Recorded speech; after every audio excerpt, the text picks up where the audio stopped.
What's a scientific experiment you'd be fascinated to see the results of, but could never be conducted due to ethical concerns? I'm curious what happens if I isolate a person from, say, the color blue until the age of 10 and then put her in a room full of blue things. What could happen if you can join two brains in a way that allows them to communicate? You're in luck. Look up the Hogan twins. They have conjoined brains, can see through each other's eyes, move each other's limbs, and reportedly share thoughts. How a child would turn out with exactly zero human contact, just very basic necessities met by robots. It would be interesting to see exactly how animalistic we are at the core.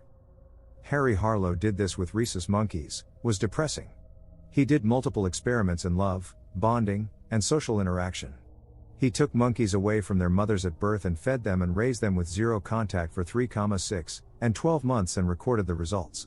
To be short, the monkeys developed autistic tendencies as he described it, extreme anxiety, completely antisocial, etc. One of 6 monkeys isolated for 3 months refused to eat after release and died 5 days later. The effects of 6 months of total social isolation were so devastating and debilitating that we had assumed initially that 12 months of isolation would not produce any additional decrement. This assumption proved to be false. 12 months of isolation almost obliterated the animals socially. It's a hell of a rabbit hole, and here's a start. Links in the description below. I'd love to see the results of more twin studies done under controlled circumstances, but splitting up twins just because I'm curious about what makes people tick. There's a documentary on Netflix about triplets who were purposely split up when they were babies and given different social circumstances. They end up finding each other randomly years later but don't realize that they were used as an experiment for a while.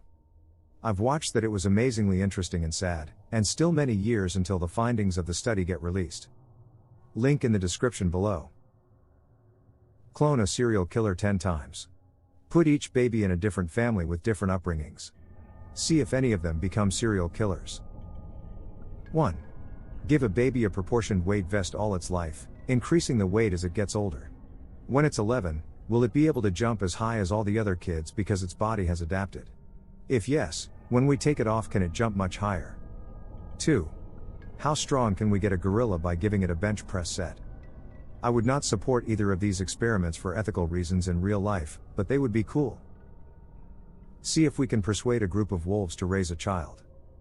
I remember hearing about a study where scientists tried to raise a baby chimp alongside a human baby to see if the monkey would act more like a human. They had to cut the study short because the human started acting too much like a monkey. I just watched about this experiment. The researchers made some really careless mistakes, the first one being that they took the baby chimp, Gua, away from her chimp parents when she was 7 months old and already attached to them. Then when they cut the experiment short, they also just shipped her off from her human parents and made her live as a chimp, being used in several other experiments. She died of pneumonia because she didn't have her chimp immune system or her human parents' protection. Her human brother, Donald, committed suicide in his 40s, though there's no way to know if the experiment was behind that. The experiment did lead to his development being slightly stunted, as he learned some chimp behaviors like screeching when he should have learned to talk. The saddest part of it all, though, was that Donald and Gua were really close and loved each other a lot, and when the experiment ended, they never saw each other again.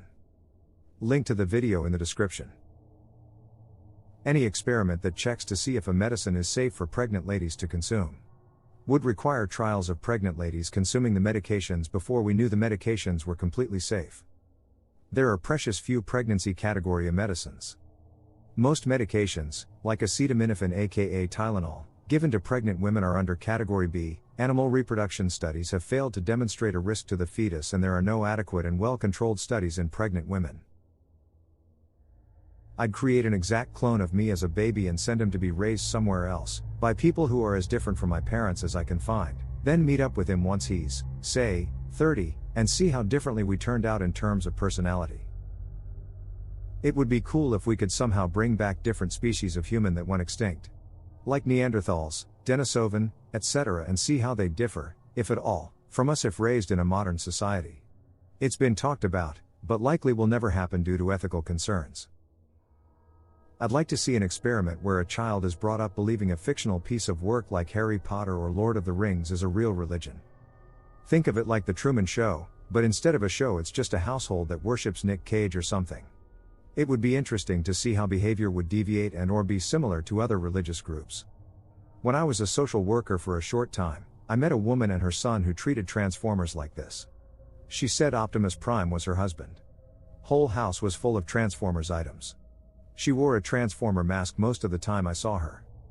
She taught the kid to come to her when she hummed at a certain frequency and told me it was evidence of their machine connection or something, did all sorts of Transformers related things throughout the day, and was adamant to him that Transformers are real and are Earth's protectors, and Optimus Prime was his dad but wasn't able to visit.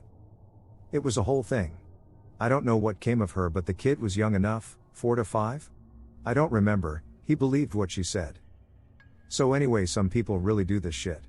Poor kid. Poor woman for being so deep in delusion.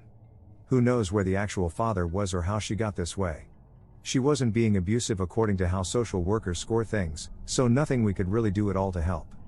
She had a job and fed and cared for him. Never saw them again after a couple visits. Hopefully the kid turned out okay and she got therapy. To a lesser extent, I knew a woman who told her daughter that her father was Tupac. And not in like a joking way. Like when the daughter would ask about her father, she would just talk about Tupac. My brother and I have talked a lot about a special version of the Olympics where the competitors can use whatever and however many performance-enhancing drugs they want just to push the absolute limits of what humans can do. We figure it probably wouldn't pan out though, since most of the athletes would probably just push themselves to death. If you had 5 families living in one house and there were 5 kids each, all born the same day, same gender, etc., and the parents never once spoke to the child.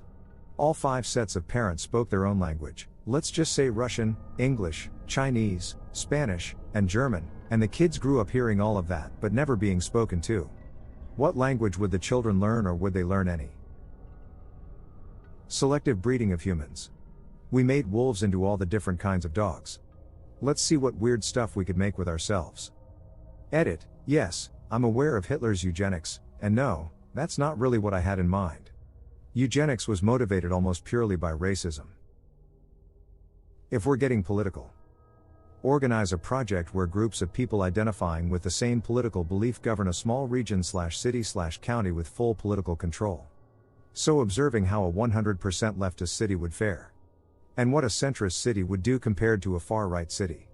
I'd be curious if those people would either start splintering into different sections, or harmonize into one big group, and if they'd fare relatively well or if they started to veer into extremism. The one experiment I always wanted to see was a brain transplant. It raises so many questions, and would honestly create more questions than provide answers. Let me explain. Subject A has suffered a fatal cranial trauma. They have a cerebral edema that, due to its severity and location, cannot be operated on, and in a matter of moments, Subject A will expire due to their injuries. Subject B is an unfortunate patient. Their body is crippled and dying due to a congenital disease. Their mind, however, is exceptionally functional, in fact, beyond so for what one would expect of a normal, functional individual of their age. Subject B has expressed an unwavering desire to finally die. They have little time left, and what time there is will be spent in unparalleled agony and misery. With the logistics and families sorted out, a brain transplant is set up. Subject A, their body kept in a state of cryogenic stasis, receives the brain of Subject B. The brainstem is successfully spliced and the surgery is considered a textbook success in every aspect. As Subject A begins to recover, we are faced with several questions. The biggest of them being, who is Subject A? We know that our thoughts and memories, the things that make us who we are in fact created by a string of rapid-firing neurons, each connected in such a way as to recreate experiences every time they are activated. Subject A, now in possession of an entirely different brain, no longer has those pathways. They have lost absolutely everything that made them who they are. Or, has Subject A in fact become Subject B? Has Subject B, their body now ready to be cremated, been given a new chance at life? Is Subject B now in control of a new body and Subject A is now dead? More controversial still. With the destruction of Subject B's corpse, and seeing that Subject A has inadvertently become Subject B, can we assume that if there is a soul, it is kept within the brain? If Subject A resembles neither themselves nor Subject B in thoughts and habits, is this because if there is a soul, both souls have passed on and now this individual is something different from humanity, akin to a machine with free will? What if Subject A somehow expresses thoughts and habits expressed by both subjects, such as seen in rare cases of heart transplants? I don't know, it's just been something that's been on my mind for a while. finding out more about the Sentinelese language and culture.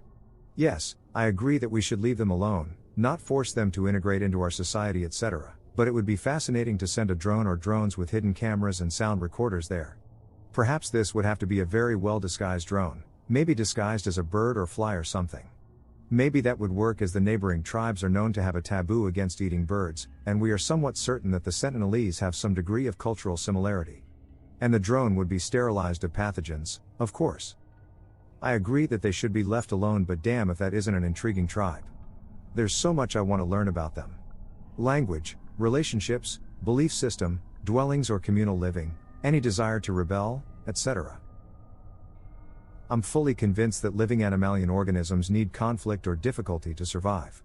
I'd like to see what happens if you took infants, put them in an artificial world, and provided them absolutely everything they needed to live, without them ever learning there's a world outside.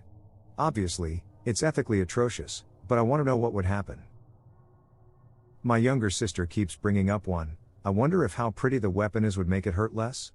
She specifically wants to know if a glittery knife would hurt less to be stabbed with than a regular knife. I would like to be able to make the show Big Brother, but with all the ethical controls taken off. I want to be able to control the weather, night, day, their concept of time. Remove the knowledge as to when it will end, be able to lie to them, etc., etc. It would be interesting, but evil as hell. Clone death matches between some of history's most brutal warlords and warriors. Push the limits of death. Find out what happens the moment of death, and how that is different for different forms of death. The closest thing we can get to currently is put dying cancer patient under a huge battery of tests, brain scans, MRI scans, all at the moment she is passing away. Absolutely disgusting thought. But, death is arguably the largest fear of any and all peoples. And we know next to nothing about it. Apart from the best possible ways to avoid it, which is basically modern medicine in a nutshell. I don't know about ethical, but I'd like to see what happens if we take the brightest scientific minds, even those who are willing to contribute but not interfere, and put them all on an island with a blank check for 5 years. Just see how far ahead they are than the rest of us. Try to shatter a frozen human being. I am interested to know how much you can spread a human being out and still keep them alive and conscious. If you had a way to keep the connections and blood flowing fast enough, could a man's lungs be kept in one case while his nose is kept on a shelf across the room? Could his eyes be connected via artificially extended nerves such that they are 5 feet apart? 50 feet? Could medical science sustain functional intestines if they were spread out lengthwise instead of all bunched up? Could science keep such a man alive and sane? I never want to see this experiment performed in real life, but I am fascinated to know the results. This is a very fascinatingly morbid train of thought.